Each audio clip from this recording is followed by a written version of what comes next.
ઉમરગામ તાલુકાના સરીગામ જીઆઈડીસી વિસ્તારમાંથી એક મહત્વપૂર્ણ સમાચાર સામે આવી રહ્યા છે। ભારે વરસાદનો લાભ કંપનીઓ ઉઠાવતી હોય તેવું દેખાઈ આવ્યું છે। ચેમ્બરોમાંથી કલરયુક્ત કેમિકલયુક્ત પાણી વહેતું હોવાના દ્રશ્યો સામે આવ્યા છે।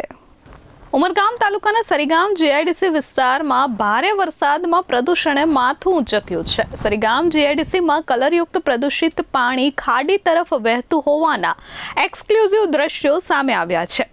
ભારે વરસાદ દરમિયાન સરીગામ જીઆઈડીસીના L5 પમ્પિંગ સ્ટેશન નજીક નોટિફાઈડ વિસ્તારના ચેમ્બરોમાંથી કલરયુક્ત પ્રદૂષિત પાણી બહાર આવી રહ્યું છે અને નજીકની ખાડી તરફ મોટા પ્રમાણમાં વહેતું હોવાનું દેખાઈ રહ્યું છે।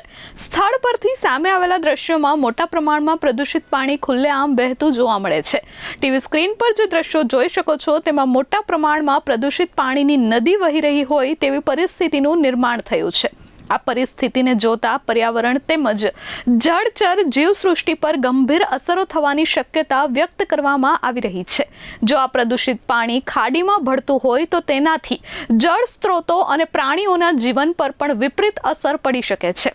ઉલ્લેખનીય છે કે સરીગામ જીઆઈડીસી વિસ્તારમાં ભારે વરસાદ દરમિયાન ચેમ્બરોમાંથી કલરયુક્ત પ્રદૂષિત પાણી બહાર આવવાની ઘટનાઓ અગાઉ પણ સામે આવી ચૂકી છે।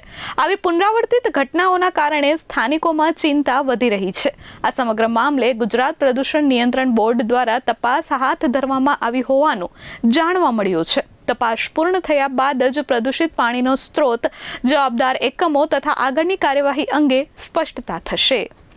અમિત સિંહ રાજપૂત સાથે પ્રશાંત પંચાલ, S24 ન્યૂઝ, ઉમરગામ।